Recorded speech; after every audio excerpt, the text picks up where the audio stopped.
And now, it is my great privilege to introduce to you all the President of Ukraine, our friend, Volodymyr Zelensky.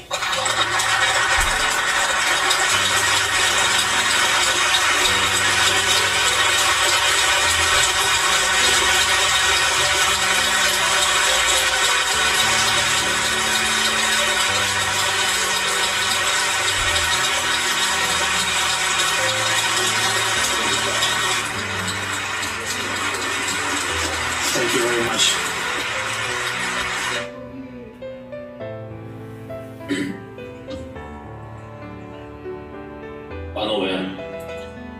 Ladies and gentlemen, Mr. Speaker, Prime Minister, dear Justin, members of the government, members of the parliament, all distinguished guests, friends. Before I begin, I would like you to understand my feelings and feelings of all Ukrainians, as far as it is possible. Our feelings over the last 20 days. 20 days of a full-scale aggression of Russian Federation after 8 years of fightings in Donbass region. Can you only imagine? Imagine that on 4 a.m. each of you start hearing bomb explosions, severe explosion. Justin, can you imagine hearing your children hear all these severe explosions, bombing of airport, bombing of Ottawa airport, tens of other cities of your wonderful country. Can you imagine that? Cruise missiles are falling down on your terrain, and your children asking you what happened, and you are receiving the first news which infrastructure objects have been bombed and destroyed by Russian Federation. And you know how many people already died. Can you only imagine what words, how can you explain to your children that you just full-scale aggression just happened in your country? You know that this is war to annihilate your state, your country. You know that this is the war to subjugate your people. And on the second day, you receive notifications that huge columns of military equipment are entering your country, crossing the border. They're entering small cities. They are giving siege, they're encircling cities. And they start to shell civil neighborhoods. They bombed school buildings. They destroyed kindergarten facilities. Like in our city, city of Sumy, like in the city of Ochtyrka. Imagine that someone is taking siege, laying siege to Vancouver. Can you just imagine them for a second? And all these people who are left in such city. And this is exactly the situation that our city of Mariupol is suffering right now. And they are left without heat or hydro, or without means of communicating, almost without food, without water, seeking shelter in bomb shelters. Dear Justin, dear guests, can you imagine that every day you receive memorandums about the number of casualties, including among women and children? You've heard about the bombings. Currently we have 97 children that died during this war. Can you imagine? Famous CN Tower in Toronto. If it was hit by Russian bombs. Of course, I don't wish this on anyone, but this is our reality in which we live. We have to contemplate, we have to see where the next bombing will take place. Your church is square. We have a Freedom Square in the city of Harden. Our Baben Yar, the place where victims of Holocaust were buried, and it has been bombed by the Russians. Imagine that Canadian facilities have been bombed similarly as our buildings and memorial places are being bombed. A number of families have died. Every night is a horrible night. Russians are shelling from all kinds of artillery, from tanks. They're hitting civilian infrastructure, they're hitting big buildings. Can you imagine that there is a fire starting at a nuclear power plant, and that's exactly what happened in our country? Each city that they are marching through, they're taking down the Ukrainian flags. Can you imagine someone taking down your Canadian flags in Montreal and other Canadian cities? I know that you all support Ukraine. We've been friends with you, Justin, but also I would like you to understand, and I would like you to feel this, what we feel every day. We want to live, and we want to be victorious. We want to prevail for the sake of life. Can you imagine when you call your friends, your friendly nation, and you ask, please close the sky, close the airspace, please stop the bombing. How many more cruise missiles have to fall on our cities until you make this happen?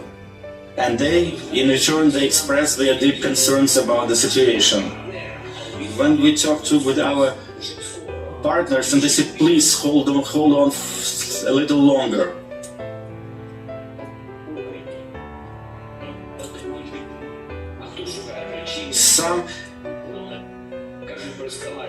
Some people are talking about trying to avoid the escalation. And at the same time, in response to our aspiration to become members of NATO, we also do not hear a clear answer. Sometimes we don't see obvious things. It's a dire straits, but it also allowed us to see who our real friends are over the last 20 days, and as well 8 previous years. I'm sure that you've been able to see clearly what's going on, and I'm addressing all of you. Canada has always been steadfast in their support. You've been a reliable partner to Ukraine and Ukrainians, and I'm sure this will continue. You've offered your help, your assistance at our earliest request. You supply us with the military assistance, with humanitarian assistance. You've imposed serious sanctions. At the same time, we see that, unfortunately, they did not bring the end to the war. You can see that our cities like Kharkiv, Mariupol, and many other cities are not protected just like your cities are protected. Edmonton, Vancouver. You can see that Kyiv is being shelled and bombed. Ivano-Frankivsk. It used to be, we were a very peaceful country, peaceful cities, but now they're being constantly bombarded. Basically, what I'm trying to say that you all need to do more to stop Russia, to protect Ukraine, and by doing that, to protect Europe from Russian threat. They're destroying everything, memorial complexes, schools, hospitals, housing complex. They already killed 97 Ukrainian children. We're not asking for much. We're asking for justice, for real support, which will help us to prevail, to defend, to save life all of the world. Canada is leading in these efforts, and I'm hoping that other countries will follow the same suit. We're asking for more of your leadership, and please take greater part in these efforts, Justin and all of our friends of Ukraine, all friends of the truth.